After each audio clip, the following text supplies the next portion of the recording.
'Twas the night before Christmas, when all through the house not a creature was stirring, not even a mouse. The stockings were hung by the chimney with care, in hopes that St. Nicholas soon would be there. The children were nestled all snug in their beds, while visions of sugar plums danced in their heads, and Mamma in her kerchief and I in my cap had just settled our brains for a long winter's nap. When out on the lawn there arose such a clatter, I sprang from the bed to see what was the matter.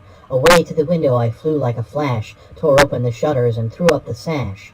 The moon on the breast of the new-fallen snow gave the luster of midday to objects below, when what to my wondering eyes should appear but a miniature sleigh and 8 tiny reindeer. With a little old driver so lively and quick, I knew in a moment it must be St. Nick.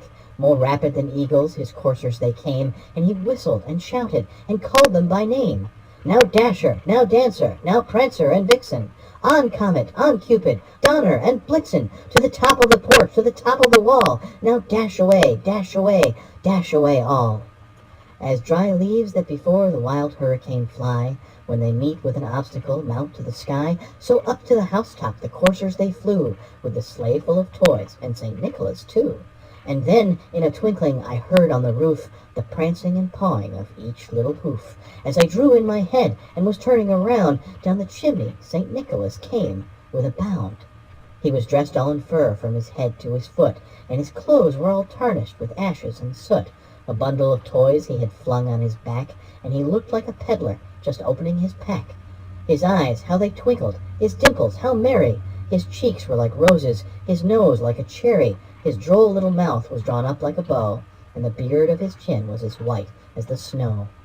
The stump of a pipe he held tight in his teeth, and the smoke it encircled his head like a wreath. He had a broad face and a little round belly that shook when he laughed like a bowl full of jelly. He was chubby and plump, a right jolly old elf, and I laughed when I saw him in spite of myself. A wink of his eye and a twist of his head soon gave me to know I had nothing to dread.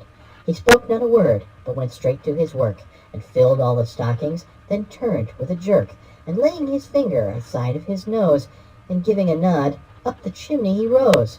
He sprang to his sleigh, to his team gave a whistle, and away they all flew, like the down of a thistle. But I heard him exclaim, ere he drove out of sight, "Happy Christmas to all, and to all a good night."